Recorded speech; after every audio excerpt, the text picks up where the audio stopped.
Hello my dear friends, welcome back to my channel. स्वागत है आप सभी का एक बार फिर से पूजा एकेडमी में। आई होप आप सब अच्छे होंगे और आपकी प्रिपरेशन भी काफ़ी अच्छी चल रही होगी। सो फ्रेंड्स, आज हम डिस्कस करने वाले हैं एक नई कहानी, राजा निर्बंसिया। तो ये कमलेश्वर जी के द्वारा रचित कहानी है, बहुत ही इंटरेस्टिंग कहानी है और 1957 में ये कहानी लिखी गई थी। जैसे कि हम इसका शीर्षक देखते हैं, राजा निर्बंसिया, यानी कि बिना वंश के, बिना संतान के। तो ये जो कहानी है इम्पोर्टेंट, इंटरेस्टिंग इसलिए है क्योंकि इस कहानी में एक साथ दो कहानियाँ हमें देखने को मिलती हैं। एक तो राजा की कहानी चलती है, एक जो इसका मुख्य पात्र है जगपति, उसकी कहानी चलती है। तो दोनों ही बिना संतान के होते हैं और दोनों ही कैसे अपने जीवन में दुख को, परेशानियों को झेलते हैं, तो उसी को बखूबी दर्शाया गया है कहानी में। जब हम पढ़ेंगे तो हमें सब कुछ क्लियर हो जाएगा। तो फ्रेंड्स, स्टार्ट करते हैं। आज हम line to line question answer इसके डिस्कस करने वाले हैं। हाफ क्वेश्चन डिस्कस आज करेंगे और हाफ क्वेश्चन हम नेक्स्ट क्लास में डिस्कस करेंगे। सो फ्रेंड्स, स्टार्ट करते हैं। राजा निर्बंसिया कहानी किसके द्वारा रचित है? तो ये कमलेश्वर जी के द्वारा रचित है। कमलेश्वर जी वो रचनाकार जिन्होंने कितने पाकिस्तान नामक उपन्यास लिखा था और उसके लिए इनको साहित्य अकादमी पुरस्कार भी प्राप्त हो चुका है। नेक्स्ट क्वेश्चन है, राजा निर्बंसिया कहानी का प्रकाशन वर्ष क्या है? तो ये 1957 में लिखी गई थी, यानी कि हमारा भारत देश आज़ाद हो चुका था। उसके बाद है, कमलेश्वर जी की कहानी संग्रह में प्रमुख कौन कौन सी कहानियाँ शामिल है? तो ये जो भी कहानियाँ शामिल थी यहाँ पे मैंने मेंशन की हैं। कहानी संग्रह का नाम नहीं था तो राजा निर्बंसिया ही आप मान सकते हैं। तो राजा निर्बंसिया 1957 में लिखी गई है। कस्बे का आदमी 1958 में, खोई हुई दिशाई 1963 में, मांस का दरिया 1966 में, आज़ादी मुबारक 2002 में और जॉर्ज पंचम की नाक और नीली झील और मेरी प्रिय कहानियाँ। तो ये इनकी महत्वपूर्ण कहानियाँ हैं जो कि मैचिंग में पूछ ली जाती हैं। कई बार चार कहानियों के नाम देकर पूछ लिया जा सकता है कि ये किस राइटर की रचनाएं हैं। तो खास फोकस आपको इन रचनाओं पर करना है। तो इनके जो ईयर है, सन है, वो भी आपको याद करने हैं। नेक्स्ट क्वेश्चन है, हिंदी साहित्य में नई कहानी आंदोलन के प्रमुख स्तंभों में से कौन माने जाते हैं? तो सबसे पहले जो नाम आता है कमलेश्वर जी का, राजेंद्र यादव का, मोहन राकेश का। 1954 में नई कहानी विधा आंदोलन का प्रारंभ माना जाता है। नेक्स्ट क्वेश्चन है, राजा निर्बंसिया कहानी के प्रमुख पात्र कौन कौन से हैं? तो सबसे पहले जगपति है, एक निर्धन, मानसिक रूप से टूटा हुआ पुरुष है जो निसंतान है। और चंदा जगपति की पत्नी है जो संघर्षपूर्ण जीवन व्यतीत करती है। एक बच्चन सिंह होता है, अस्पताल में कंपाउंडर है जो जगपति के लकड़ी के धंधे में साझीदार बनता है और चंदा का प्रेमी होता है। बाद में ये चंदा को पसंद करने लग जाता है। जब हम कहानी पढ़ेंगे तो हमें पता चलेगा। एक लोक कथा भी साथ में चलती है और उसके पात्र कौन से हैं? तो एक कहानी भी साथ साथ चलती है, एक राजा जो भी संतानहीन होता है, बिना वंश के होता है, रानी जो चंदा जगपति के जीवन के संघर्ष को दर्शाते हैं। तो राजा रानी की कहानी भी साथ साथ चलती है। तो महत रानी, महिला जिसने राजा को ताना मारा था, राजा दुखी होकर राज्य त्याग देता है। तो उसके बाद है भटियारिन, रानी का ही दूसरा रूप जो राजा के कठिन समय में उसका साथ देती है। तो ये जो महत्वपूर्ण पात्र थे, उसके अलावा जो भी और पात्र आएंगे, गौण पात्र, उनको भी हम कहानी पढ़ते हुए नोट करते चलेंगे।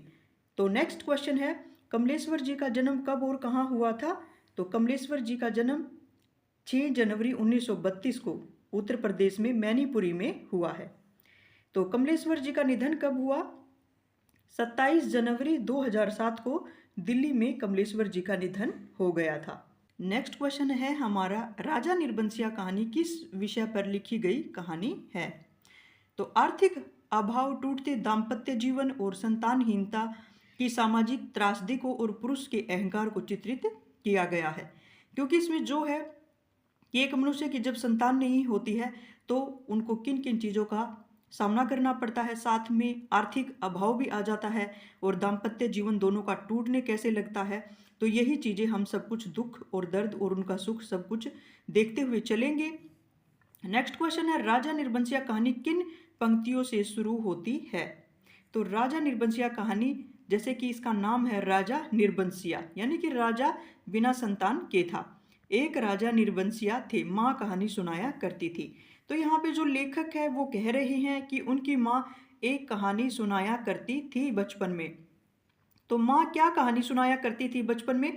तो ये जो पंक्ति है हमारी, इससे ये हमारी कहानी शुरू होती है, उसके बाद हमारे line to line question answer start हो जाते हैं। तो माँ क्या कहानी सुनाया करती थी बचपन में? एक राजा निर्बंसिया की कहानी सुनाती थी, यानी जो बिना संतान के था, उसकी कोई संतान नहीं थी। तो नेक्स्ट क्वेश्चन है, कहानी सुनते समय कितने बच्चे पास बैठते थे? तो लेखक हमें बता रहा है कि माँ के आसपास लगभग 4-5 बच्चे बैठ जाते थे कहानी सुनने के लिए। तो नेक्स्ट क्वेश्चन है, बच्चे कहानी सुनते समय मुट्ठी में क्या दबा लेते थे? तो बच्चे कहानी सुनते समय मुट्ठियों में फूल दबा लेते थे। तो बच्चे मुट्ठियों में फूल क्या करने के लिए दबा लेते थे? तो कहानी समाप्त होने पर गोरों पर यानी कि मूर्तियों पर चढ़ाने के लिए फूल दबा लेते थे। यानी उनकी कोई रीति रिवाज होगा या कुछ होगा, तो वो बच्चे फूल मूर्तियों पर चढ़ाने के लिए, गोरों पर यानी मूर्तियों पर चढ़ाने के लिए। नेक्स्ट है, घर की मंगल कामना के लिए क्या पूजा पाठ किया जाता था? तो ये जैसे कि बच्चे फूल चढ़ाने के लिए अपनी मुट्ठी में फूल दबा लेते थे, तो उसी के बारे में बताया गया है कि फूल कहाँ पे चढ़ाए जाते थे, पूजा पाठ का वो क्या तरीका था उनका, तो वो ही यहाँ पे बताया गया है। तो क्या होता था, आटे का एक सुंदर सा चौक बना होता था और चौक पर मिट्टी की 6 गोरे यानी मूर्ति रखी जाती थी, जिसमें से ऊपर वाली के बिंदिया और सिंदूर लगता था और बाकी जो पांचों थी नीचे दबी रहती थी, पूजा ग्रहण करती रहती थी। तो एक और दीपक की बाती स्थिर जलती रहती थी और मंगल घट रखा रहता था, और जिस पर रोली से सथिया यानी कि स्वास्तिक चिन्ह बनाया जाता था, और सभी बैठे हुए बच्चों के मुख पर फूल चढ़ाने की उतावली की जगह पे कहानी सुनने की सहज स्थिरता उभर आती थी। तो ये फूल चढ़ाते थे इसलिए क्योंकि वो वहाँ पर कहानी सुनने से पहले यानी घर की मंगल कामना के लिए ये सब किया जाता था, जिसे में घर घर में खुशियाँ हो, भरपूरी हो, संतान भी हो, सारे ही सुख हों। तो ये एक ऐसे पूजा पाठ के लिए वो एक जगह बना लेते थे जहाँ पे वो मूर्तियां बना लेते थे जिनके ऊपर बच्चे वो फूल चढ़ाया करते थे। तो एक तरह से ये पूजा का यहाँ पर वर्णन किया गया है, तो आपको याद रखना है थोड़ा इसके बारे में भी। तो नेक्स्ट क्वेश्चन है, माँ राजा के बारे में क्या बताया करती थी? तो माँ क्या कहती थी? लेखक की माँ, राजा के राज में बड़ी खुशहाली थी, सब वर्ण के अपना अपना काम काज देखते थे, कोई दुखी दिखाई नहीं पड़ता था। तो वो जो राजा की कहानी सुनाती थी, उसके राज में, उसके राज्य में हर कोई खुशी रहता था, किसी भी वर्ण के लोग होते थे अपना अपना काम खुशी से करते थे और कोई भी दुख दिखाई नहीं देता था। उसके बाद राजा की रानी कैसी थी? तो जो राजा था उसकी खुशियों के बारे में बताती है लेखक की माँ। तो राजा के एक लक्ष्मी सी रानी थी, चंद्रमा सी सुंदर थी और राजा को बहुत प्यारी थी, और राजा राजकाज देखते थे और सुख से रानी के महल में रहते थे। यानी दोनों बहुत खुश थे, राजा रानी। और रानी की सुंदरता कैसी थी? वो लक्ष्मी सी दिखाई देती थी और चंद्रमा सी वो सुंदर थी। तो ये वर्ड आपको थोड़ा ध्यान रखना है, कई बार पंक्तियों में अगर पूछ लिया जाए कि ये किस कहानी की है, तो आपको इसको थोड़ा सा ध्यान करते हुए चलना है कि तुलना की गई है, चंद्रमा सी सुंदर थी। उसके बाद हमारा क्वेश्चन आता है 17, मेरे सामने मेरे ख्यालों का राजा था, उक्त पंक्ति कौन कहता है? तो स्वयं लेखक कहता है मेरे सामने मेरे ख्यालों का राजा था। तो कौन था वो राजा? तो लेखक के ख्यालों का राजा कौन था? राजा जगपति। यानी कि जो दूसरा कैरेक्टर है, जो साथ साथ में एक दूसरी और कहानी चलती है, उसका कैरेक्टर राजा जगपति। तो जगपति और लेखक की दोस्ती कैसी थी? लेखक कहता है कि जगपति और मेरी दोस्ती कैसी थी? दांत काटी दोस्ती थी, यानी बहुत ही घनिष्ठ मित्रता, गहन मित्रता थी जिसको कोई तोड़ नहीं सकता था। तो जगपति व लेखक कितनी क्लास में पढ़ते थे? तो दोनों ही मिडिल स्कूल में पढ़ते थे। दोनों मैट्रिक यानी कि 10वीं पास करने के बाद क्या करने लगे थे? लेखक जो मित्र था जगपति का, मैट्रिक पास करने करके स्कूल में ही नौकर हो गया था, और जगपति कस्बे के ही एक वकील के यहाँ मुहर्रिर यानी कि मुंशी या लेखक की नौकरी करने लगा था। तो उसके बाद है, जगपति की शादी कब और कहाँ हुई थी? तो जिस साल जगपति की मुहर्रिर हुआ था यानी कि मुंशी या लेखक लग गया था वो एक वकील के पास, उसी वर्ष पास के ही गांव में उसकी शादी हुई थी। नेक्स्ट क्वेश्चन है, जगपति की शादी का तमाशा क्यों बनने वाला था? क्योंकि लड़के वालों का कुछ विश्वास था कि शादी के बाद लड़की की विदा नहीं होगी, इसलिए उसकी शादी का तमाशा बनने वाला था। क्योंकि पता नहीं उनकी कैसे रीति रिवाज थे, शादी तो हो जाएगी पर लड़की विदा नहीं होगी, उनका कुछ ऐसा विश्वास था। नेक्स्ट क्वेश्चन है, लड़की की विदाई कब होनी थी? जब 7वीं भंवर पड़ेगी, जब पहली विदा की सायत होगी तो लड़की अपनी ससुराल जाएगी। तो ये उनका कुछ रीति रिवाज था। कहते कि 7वीं भंवर पड़ेगी, यानी कि सातवां वो जब फेरे लिए जाते हैं, शायद उसी की बात की गई है कि जब लड़की की पहली विदा होगी, जब 7वां फेरे लेंगे जब, तो लड़की अपने ससुराल जाएगी। तो ये कोई रिवाज है, शायद ये उत्तर प्रदेश के ही थे कमलेश्वर, तो वहीं का शायद कोई रीति रिवाज है। तो जो वहाँ पर रहने वाले हैं इसको अच्छे से समझ पाएंगे। तो मुझे इसका कहीं पर कुछ खास इन्फॉर्मेशन तो मिली नहीं। तो इसका मतलब यही है कि जब 7वां फेरा होगा या उनका कोई रिवाज है तो उसी पर वो लड़की विदा होगी। तो जगपति की पत्नी कैसी थी, कितनी पढ़ी थी? तो जगपति की पत्नी अच्छी थी और थोड़ी बहुत वो पढ़ी लिखी थी। अच्छी थी चंदा, मतलब ये कहते कि थोड़ी बहुत पढ़ी लिखी भी थी। तो उसके बाद है कि घर की लीक को कौन मेटे का क्या अर्थ है? तो ये एक से कहावत आ चुकी है कि घर की लीक को कौन मेटे। तो बाई चांस सिंगल वर्ड में पूछ लिया जाए इसलिए मैंने मेंशन कर दिया है कि विषम आर्थिक परिस्थितियों में एक महिला को अपने कुल की मर्यादा यानी पारंपरिक लीक जो चली आ रही होती है, कोई परंपरा को मजबूरन तोड़ना पड़ता है। तो नेक्स्ट है, बारात किसके बिना वापस चली गई थी?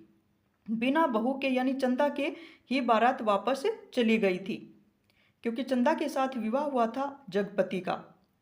तो लड़के वालों ने क्या तय कर लिया था कि अब जगपति की शादी कहीं और कर दी जाएगी, चाहे कानी से चाहे लूली लंगड़ी से, पर वह लड़की चंदा अब घर नहीं आएगी।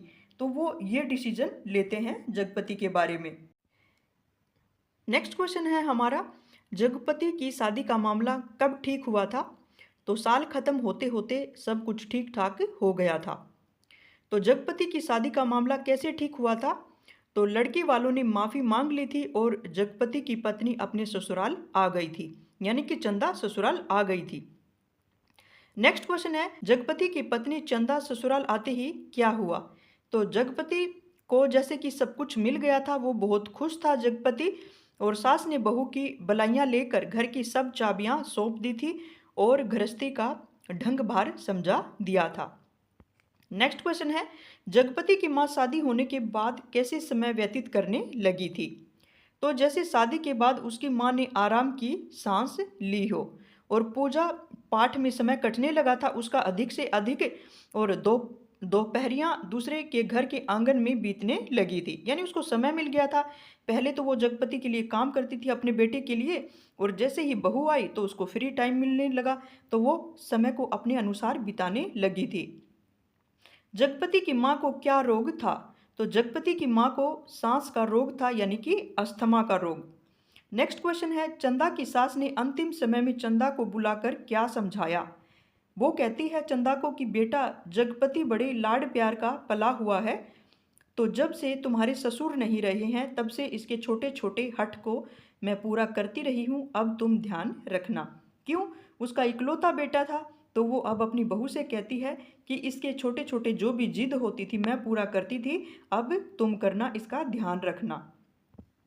तो जगपति की माँ ने और क्या कुछ बतलाया था चंदा को? तो उसको जगपति किसी लायक हुआ है तो रिश्तेदारों की आंखों में करकने लगा है, यानी चुभने लगा है।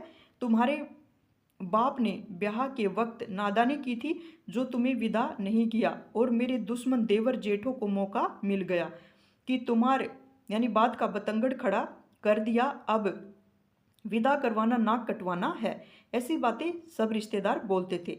तो जगपति का ब्याह क्या हुआ है, उन लोगों की छाती पर सांप लौट गया है। तो सोचा कि घर की इज्जत रखने की आड़ लेकर रंग में भंग करते हैं। अब बेटा, इस घर की लाज, इस घर की इज्जत तुम्हारी ही इज्जत है, आज को तुम्हारे ससुर होते तो भला।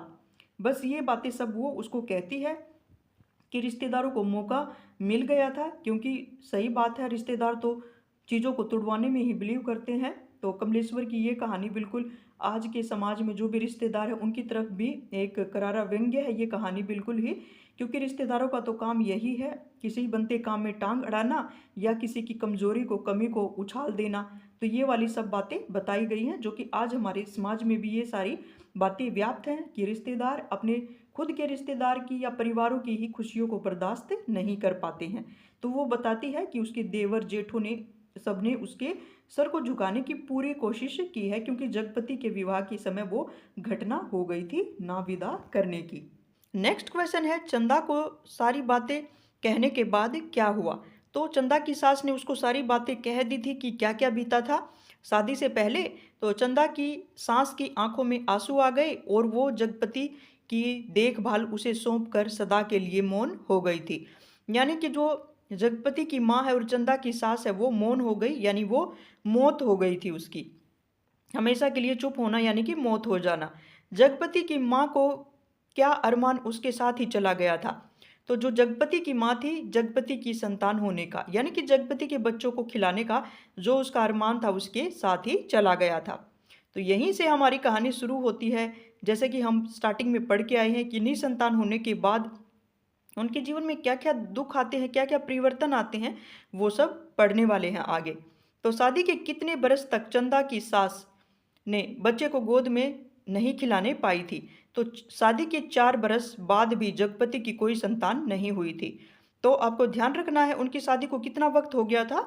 4 बरस, यानी उनके कोई संतान नहीं थी। चंदा ने क्या सोचकर सब्र कर लिया था? तो चंदा ने भी सब्र कर लिया था, क्योंकि एक माँ एक लड़की जो जरूर माँ बनना चाहती है, तो चंदा ने भी क्या सोच के सब्र कर लिया था? यही सोचकर सब्र कर लिया था कि कुल देवता का अंश तो उसे जीवन भर पूजने को मिल गया था। वही बात है, जब कोई इच्छा पूरी नहीं होती है तो बाद में इंसान में सब्र ही आ जाता है। तो वैसे ही चंदा को भी सब्र आ गया था कि अब परमात्मा ही है पूजने के लिए, बस यही काफ़ी है। नेक्स्ट क्वेश्चन है, राजा एक रोज कहाँ गए? यहाँ से सीन कट होता है, सीन जाता है उसी कहानी पर कि लेखक की माँ एक कहानी सुनाया करती थी एक राजा निर्बंसिया के बारे में। एकदम से सीन कट हुआ उस कहानी पे, दूसरी कहानी पे पहुंच जाते हैं हम। तो राजा एक रोज कहाँ गए थे? तो माँ की कहानी सुनाने के अनुसार राजा एक रोज आखेट को यानी कि शिकार को गए थे। राजा शिकार पर जाने के बाद कितने दिनों के बाद वापस लौट आते थे? तो राजा आखेट को जाते थे तो 7वें रोज यानी 7वें दिन जरूर महल लौट आते थे। तो 7वें दिन निकल जाने पर भी रानी ने क्या किया? 7वां दिन निकल जाने पर रानी को बड़ी चिंता हुई और रानी एक मंत्री को साथ लेकर खोज में निकली। किसकी? राजा की खोज में। फिर आती है कहानी, फिर से सीन कट होता है, सीन जाता है हमारी जगपति की कहानी पे। अचानक जगपति को किसी की शादी में जाना पड़ा। तो रिलेट कर रहे हैं, जैसे साथ साथ चल रही है। राजा को जाना पड़ा शिकार पे और जगपति को किसी शादी में जाना पड़ा अचानक से। तो रिश्तेदारी में एक शादी में जाना पड़ा, तो उसके दूर के रिश्ते के भाई दयाराम की शादी थी। एक और कैरेक्टर हमें मिल गया है, दयाराम। तो नोट करते हुए चलेंगे। तो कुछ पात्र का जिक्र हमने स्टार्टिंग में ही किया था। तो दयाराम एक आ गया, उसका दूर के रिश्ते का भाई, उसकी शादी में वो गया था। जगपति कितने दिनों के बाद आने को कह के गया था? तो 10वें दिन वह जरूर आ जाएगा शादी से, तो ये कहकर वो गया था। कितने दिन पे? 10वें दिन पे। छठे दिन क्या खबर मिली जगपति के बारे में? छठा दिन ही हुआ था कि दयाराम के घर पर डाका पड़ गया था और बारात घर लौटने पर, यानी बारात जब घर लौट गई थी तो दयाराम के घर पर डाका पड़ गया था। तो दयाराम उसका दूर का भाई था, तो दयाराम के घर डाका क्यों पड़ गया था? तो उसी के बारे में बताया गया है। आखिर पुश्तैनी जमींदार की इकलौती बेटी थी और लड़के वालों ने दयाराम का घर सोने चांदी से पाट दिया था, यानी सोने चांदी से भर दिया था। इकलौती लड़की, ऊपर से जमींदार, एक और हमारा कैरेक्टर आ गया है जमींदार, तो उसका घर भर दिया था सोने चांदी से। तो मुखबिर ने सारी खबरें पहुंचा दी थी। मुखबिर यानी कि कोई गुप्त ऐसा व्यक्ति कि क्या क्या मिला है दहेज में, जैसे कि होता है, क्योंकि जो पास के लोग हैं वही किसी का बुरा करते हैं, जो अनजान लोग हैं वो तो हमारी हार पे भी तालियां बजाने वाले होते हैं। तो हमें दुख देने वाले कौन होते हैं? जानकार या हमारे आसपास वाले रिश्तेदार। तो किसी जानकार ने सारी खबर दे दी थी कि कितना सोना चांदी आ चुका है दयाराम की शादी में ससुराल से। तो नेक्स्ट क्वेश्चन है, जगपति कब वापस चलने वाला था? तो जगपति अचानक सारी शादी निपटने पर दूसरे रोज जगपति भी चलने वाला था। तो नेक्स्ट क्वेश्चन है हमारा, जगपति का आना क्यों रुक गया था? क्या रुकावट आ गई थी अचानक से? तो जिस दिन जगपति चलने वाला था दूसरे रोज, उसी रात उसके दयाराम के घर में डाका पड़ गया था, इसलिए जगपति को रुकना पड़ा। नेक्स्ट क्वेश्चन है, जवान आदमी भला खून मानता है? किसके लिए कहा गया है? जगपति के लिए। यानी कि जवान जो आदमी होता है उसका खून खोल उठता है, यानी उसको क्रोध आ जाता है।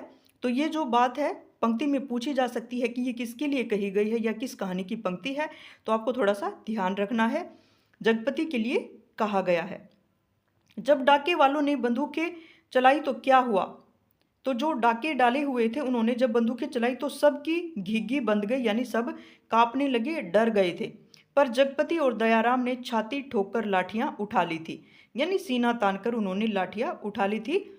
तो नेक्स्ट क्वेश्चन है, ये हवाई बंदूकें इन ठेल पिलाई लाठियों का मुकाबला नहीं कर पाएंगी जवानों, किसने कहा? जगपति ने कहा। तो इंपॉर्टेंट है ये लाइन, ये पंक्ति में पूछी जा सकती है कि ये हवाई बंदूकें, यानी बंदूकों में गोलियां हैं, थोड़ी सी देर में ख़त्म हो जाएंगी, लेकिन जो उनके हाथ में लाठी हैं वो ख़त्म नहीं होंगी। तो इनकी बंदूकों की जो ये फायरिंग है उसको लाठी का मुकाबला ये नहीं कर पाएंगी। तो जगपति कहता है। जगपति को कहाँ गोली लगी थी? तो जब वो फायरिंग कर रहे थे तो गोली लगने से उनके काफ़ी जो दरवाजे थे वो भी टूट गए थे, और वहाँ से निकलते हुए एक गोली जगपति की जांघ के पार करती हुई निकल गई थी। एक गोली जगपति की जांघ को पार करते हुए निकल गई थी। तो जांघ की बात आई है इसमें, तो हमने उसने कहा था, कहानी पढ़ी थी, तो लहना सिंह को भी एक गोली जांघ के अंदर ही लगी थी। तो दूसरी उसकी जांघ के ऊपर कूले में समा गई थी, एक अंदर ही समा गई थी, एक पार करके निकल गई थी। जब चंदा रोती हुई पहुंची तो जगपति कहाँ था? तो चंदा रोती हुई जब पहुंची तो जगपति अस्पताल में था। अस्पताल से किसको छुट्टी मिल गई थी? तो दयाराम को थोड़े चोट आई थी और उसे अस्पताल से छुट्टी मिल गई थी। नेक्स्ट क्वेश्चन है, चंदा जगपति की देखभाल करने के लिए कहाँ रुक गई थी? तो वहीं अस्पताल में मरीजों के रिश्तेदारों के लिए जो कोठरियाँ बनी होती थी, तो चंदा वहीं रुक गई थी, क्योंकि जगपति ही उसका एक सहारा था शादी के बाद, क्योंकि उसका सास भी मर गई थी और ससुर तो पहले ही मर चुका था। तो कस्बे के अस्पताल से दयाराम का गांव कितने कोस पड़ता था? तो कस्बे से अस्पताल 4 कोस दूर पड़ता था। किसका घर? दयाराम का। तो कस्बे से कितने दिनों में लोग जरूरी सामान पहुंचा जाते थे? दूसरे तीसरे दिन कस्बे से आने वाले लोग चंदा को जरूरी सामान पहुंचा देते थे। तो किसने धीरे धीरे खबर लेना छोड़ दिया था? तो कस्बे वालों ने, यानी कि दयाराम ने, क्योंकि उसकी जो रिश्तेदारी थी वो तो दयाराम से थी, वो दूर का भाई था, तो उन्होंने भी धीरे धीरे मदद करना छोड़ दिया था। तो जगपति का घाव कैसा था अब? तो एक दिन में ठीक होने वाला घाव नहीं था। जांघ की हड्डी चटक गई थी उसकी गोली लगने से, और कूल्हे में ऑपरेशन से 6 इंच का घाव था। बाई चांस पूछ लिया जाए कितने इंच का घाव था जगपति का, जांघ का जो भी ऑपरेशन हुआ या कूल्हे का, तो 6 इंच का घाव था। सो फ्रेंड्स, आज हम करेंगे इसमें 59 ही क्वेश्चन। तो नेक्स्ट क्लास में इसके हम जो भी कंप्लीट क्वेश्चन आंसर हैं वो डिस्कस करेंगे। तो कहानी काफ़ी इंटरेस्टिंग है और कहानी को लाइन टू लाइन मैंने कवर किया है। लाइन टू लाइन क्वेश्चन करने से ऐसा है कि हमारी पंक्तियां भी बहुत सारी कंप्लीट हो जाती हैं, कवर हो जाती हैं, इसलिए आप डेली क्लास अटेंड किया कीजिए। सो फ्रेंड्स, आज की क्लास में इतना ही। नेक्स्ट क्लास में हम इसके जो भी हाफ क्वेश्चन बचते हैं उनको डिस्कस करने वाले हैं। काफ़ी इंटरेस्टिंग कहानी है और भी बहुत कुछ हमें जानने को समझने को मिलेगा। जैसे कि कमलेश्वर जी ने रिश्तेदारों के ऊपर फोकस किया है, तो वो सच्ची घटना है, वो सच्ची बात है, हर एक इंसान के जीवन से जुड़ी हुई ये कहानी है। क्योंकि रिश्तेदार की वजह से बहुत सारे सफ़र करने पड़ते हैं इंसान को, जो कि अपने ही जान पहचान वालों को दुख देने की कोई कसर बाकी नहीं छोड़ते, जैसे कि इसके अंदर जगपति का जीवन भी दिखाया गया है। सो आज के लिए इतना ही। नेक्स्ट क्लास में इसके हम नेक्स्ट क्वेश्चन आंसर डिस्कस करेंगे। तो तब तक के लिए आप पढ़ते रहिए, आगे बढ़ते रहिए। तो तब तक के लिए थैंक्स।